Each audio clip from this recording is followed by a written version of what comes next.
الله وكفى وسلام على عباده الذين اصطفى أما بعد فأعوذ بالله من الشيطان الرجيم بسم الله الرحمن الرحيم تعاونوا على البر والتقوى ولا تعاونوا على الإثم والعدوان عن النبي صلى الله تعالى عليه وسلم أنه قال ما زال جبرائيل يوصيني بالجار حتى ظننت أنه سيؤرسه.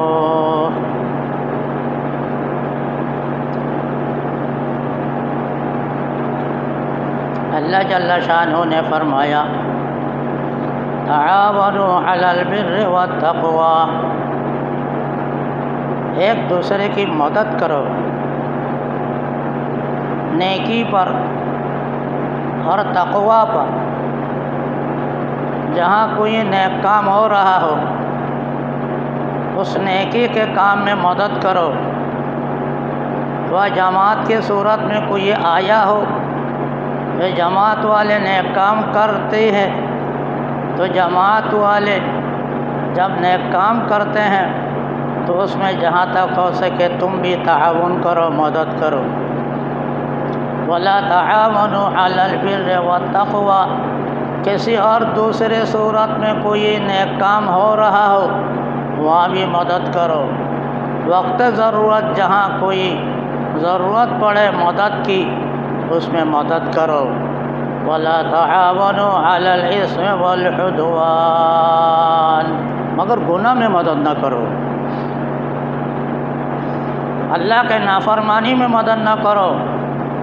کوئی اللہ کے نافرمانی کے لیے مدد طلب کر رہا ہے وہاں کسی حالت میں مدد نہ کرو، نہ پیسے سے کرو، نہ قدم سے کرو، نہ ذہن سے کرو، نہ مشورہ سے کرو. کسی حالت میں گناہ کے اندر مدد نہ کرو. ایک ضابطہ کی بات بتائی اللہ تعالیٰ نے، جہاں بھی نیک کام ہو رہا ہو یا نیک کام کی ضرورت ہے تو وہاں مدد کرو، مدد کرو. یہ تو اجمالی طور پر قرآن کریم کے آیات کا خلاصہ مطلب ہوا. اب اس سے متعلق جبرائیل امین رسول اللہ صلی اللہ علیہ وسلم کے پاس وحی لاتے ہیں.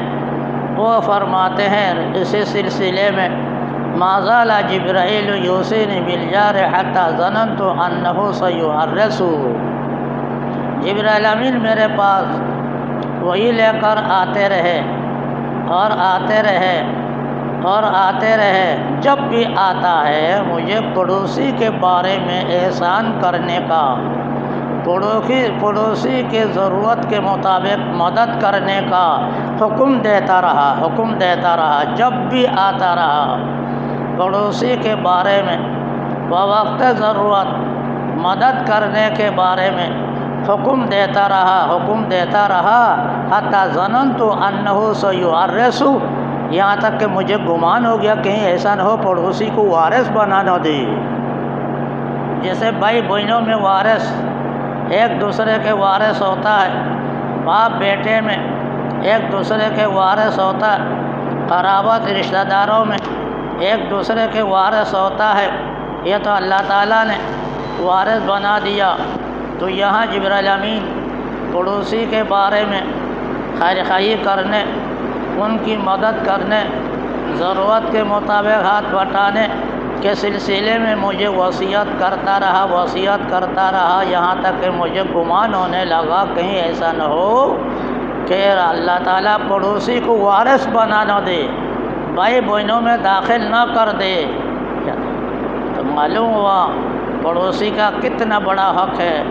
اندازہ لگاؤ جہاں بالخصوص پڑوسی محتاج ہو، پڑوسی ضرورت مند ہو، پڑوسی پر مصیبت آئی ہو تو اس جگہ پر اس مصیبت میں ضرورت میں ان کی مدد کرنا کتنا اہم ہے اندازہ لگاؤ. اس سے عام طور پر لوگ غافل رہتے ہیں، اپنے نفس سے، اپنے کام سے کام رکھتے ہیں، پڑوسی کی ضرورت کا خیال نہیں رکھتے۔ دوسری حدیث میں رسول اللہ صلی اللہ علیہ وسلم نے فرمایا، من کان یؤمن باللہ والیوم الآخر فلیکرم جارہ، فرمائے جو بھی اللہ پر ایمان رکھتا ہو، اللہ کے رسول پر ایمان رکھتا ہو، قیامت پر آخرت پر ایمان رکھتا ہو، وہ احترام کرے، اپنے پڑوسی کا حق جانے۔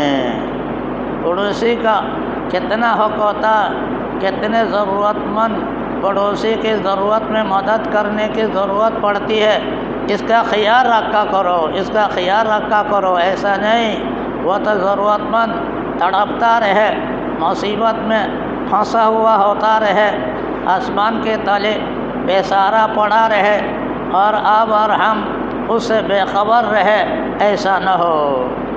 تیسری حدیث میں فرمایا رسول اللہ صلی اللہ علیہ وسلم نے، پڑوسی کو اگر ضرورت ہے،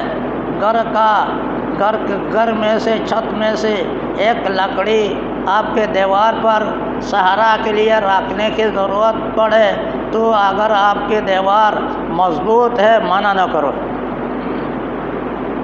پڑوسی کو اگر ایک لکڑی گھر کے چھت کے لیے یا دیوار کے لیے ایک لکڑی آپ کے دیوار پر بھی رکھنے کی ضرورت ہے اور آپ کی دیوار مضبوط ہے تو پھر منع نہ کرو، یہ اس کا حق ہے۔ اس کے بعد کوئی دیوار نہیں، اس کے بعد کوئی سہارا نہیں، اپنے لکڑی رکھ کر دیوار چھت قائم کرنے کا، تمہارا گھر، تمہاری دیوار اس سے ملی جلی ہے، لہذا تمہارے دیوار میں سکت بھی ہے، طاقت بھی ہے، قوت بھی ہے، مضبوطی بھی ہے، تو پھر اس حالت میں لکڑی رکھنے سے منع نہ کرو۔ دیکھا، ایک ضرورت مند پڑوسی کو ضرورت ہو اپنے گھر کے سہارا کا، تو سہارا دینے کے لیے کتنا اہتمام فرمایا شریعت نے۔ چوتھی حدیث میں رسول اللہ صلی اللہ علیہ وسلم نے ارشاد فرمایا، جب بھی کسی وقت کھانا پکاؤ، بالخصوص گوشت پکاؤ، تو پھر تھوڑا سا پانی اضافہ کر دو سالن میں۔ تھوڑے سے پانی اضافہ کر دینے میں بدمزگی، اس کی لذت، آپ کے مزہ ختم نہیں ہوگا، اور ایک پڑوسی کو بھی ایک پیالہ دینے کا ایک موقع ملے گا آسانی سے، تم بھی فائدہ اٹھاؤ، تمہارے فائدے سے پڑوسی کو بھی فائدہ پہنچاؤ۔ دیکھا رسول اللہ صلی اللہ علیہ وسلم نے کھانے پینے میں بھی پڑوسی کی مدد کا کتنا خیال کیا۔ تو ایسے حالت میں پڑوسی کو دیکھو، کھانے پینے کی کسی اور چیز کی، دوائی کی ضرورت ہے تو اس ضرورت سے ہاتھ نہ اٹھا لو، ضرورت کو پورا کرنے کی اپنے حیثیت کے مطابق، اپنی استطاعت کے مطابق کوشش کرو۔ پانچویں حدیث میں رسول اللہ صلی اللہ علیہ وسلم نے فرمایا، ایک مجبور بندہ، ایک گناہگار بندہ قیامت کے دن اللہ تعالیٰ جب اس کے بارے میں فیصلہ کر دے گا جہنم کا، تو اللہ تعالیٰ سے عذر و معذرت پیش کرے گا، اللہ تعالیٰ سے کہے گا، یا اللہ مجھ پر رحم فرما، کرم فرما، احسان فرما، جہنم سے میری حفاظت فرما، یوں کہہ دے گا۔ تو اللہ تعالیٰ کہے گا، دیکھو آج تو عذر و معذرت پیش کر رہا ہے، بہت کچھ کہہ رہا ہے، لیکن میں تمہارے گلی میں بیمار پڑا ہوا تھا، کبھی تو مجھے دیکھنے کے لیے آیا؟ آج تو میرے سہارا لینے کے لیے، میری رحمت کے لیے بہت کچھ تم کر رہے ہو، لیکن میں دنیا میں تیرے گلی میں، تیرے محلے میں، تیرے پڑوس میں پڑا ہوا بیمار پڑا ہوا تھا، کبھی تو مجھے دیکھنے کے لیے، عیادت کے لیے، مدد کے لیے آیا تھا؟ اگر تو مجھے وہاں عیادت کے لیے مدد کے لیے تو آتا، آج تو مجھے پاتا، آج تیری مدد کس بنا پر کروں؟ دیکھا، اگر بوقت ضرورت کسی پڑوسی کی مدد چھوڑ دے تو انسان کو خیال کرنا چاہیے قیامت کے دن جب ہم ضرورت مند ہوں گے، جہنم سے بچنے کی، جنت میں جانے کی، اللہ کے غضب عذاب سے بچنے کی، اللہ کے رحم و کرم کی جب ضرورت پڑے گی، ہمیں اس وقت پتہ چلے گا پڑوسی کا کتنا بڑا حق ہے، ہمیں اس وقت پتہ چلے گا پڑوسی کا کتنا بڑا حق ہے۔ لہذا ان حدیث سے، اس آیات کریمہ سے واضح طور پر ثابت ہو گیا پڑوسی کا بہت حق ہے۔ آج دیکھ لو، ہر کوئی سن رہا ہے، بعض کوئی دیکھ بھی رہا ہے۔ آج جنوبی پنجاب میں، اسی طرح بلوچستان میں، اسی طرح دوسرے علاقے میں، خیر پختون میں وغیرہ میں، سندھ کے بعض اکثر بیشتر علاقے اور دیہاتوں میں کوئی اب کیا مصیبت آئی ہوئی ہے، ان کا کیا حال ہے، کتنے لوگ بے گھر ہو چکے ہیں۔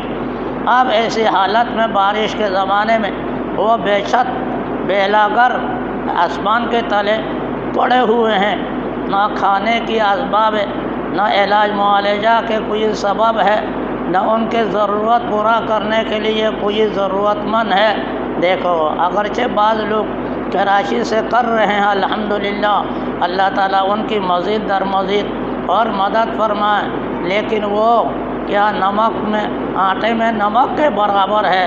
اس لیے میرے دوستوں، میرے بزرگوں، آپ اپنے حیثیت کے مطابق بھی اپنے پڑوسی کا خبر لے۔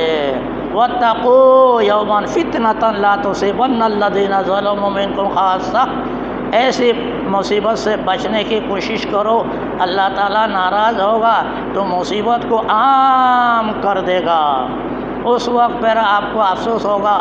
اسی ابتدائی حالت میں اگر ہم پڑوسی کی مدد کر کے اللہ کے قہر و غضب سے اپنے کو بھی بچاتے، ان کو بھی بچانے کی کوشش کرتے، آج یہ عام عذاب نہیں آتا۔ آج یہی ہو گیا مسلمانوں کا حال، دوسرے پر کتنی مصیبت پڑے، کتنے بھی دیکھتے رہے مصیبت کے حالات کو، اور کتنے بھی سنتے رہے مصیبت کے واقعات کو، ٹس سے مس نہیں ہوتا، ایسے بے حس مسلمان نہیں ہوتا۔ میرے دوستو، احساس ہونا چاہیے، ایک مومن دوسرے مومن کے لیے بھائی ہے، المؤمن للمؤمن اخوہ، مومن دوسرے مومن کا بھائی ہوتا ہے۔ بوقت ضرورت جب بھی جس کی ضرورت پڑے، اپنے استطاعت، اپنی حیثیت کے مطابق ان کی مدد کرنا چاہیے۔ آج مدد کرنے والے کراچی میں بہت سے ہے افراد، ان سے مل کر جو آپ سے ہو سکے آپ اپنے حیثیت کے مطابق ان سے ملے اور اس مدد میں شامل ہو جائے۔ اللہ تعالیٰ کمیت کو نہیں دیکھتا، کافیت کو دیکھتا ہے۔ اپنے اخلاص کے ساتھ اپنے بھائی پڑوسی کے حق ہونے کے اعتبار سے اللہ تعالیٰ نے آپ کو اور ہم کو امن، سکون، اطمینان دیا، اس کے اعتبار سے جتنے ضرورت ہے اس ضرورت کے مطابق کوشش کرو، اور اس کے مطابق یہاں مولانا عبدالستار صاحب اور مد ظلہ کے بارے میں سنا ہے کہ ان کے بہت سے افراد ہیں، وہاں جا کر امداد کرتے رہتے ہیں اور امداد کر بھی رہے ہیں، یا ان سے ہر کوئی جانتا ہے، یا ان سے ملو اور کچھ نہ کچھ اپنے حیثیت کے مطابق جمع کر کے، خیال کر کے، ان کے ساتھ مل کر جیسے بھی ہو آپ اس کی مدد کرو۔ اللہ تعالیٰ اس کا خیال کرنے کی توفیق عطا فرما دے، بے خیالی میں رہ جا، ایسا نہ ہو اللہ تعالیٰ ہمیں ہر قسم کے بلاؤں سے، مصیبتوں سے، دکھ سے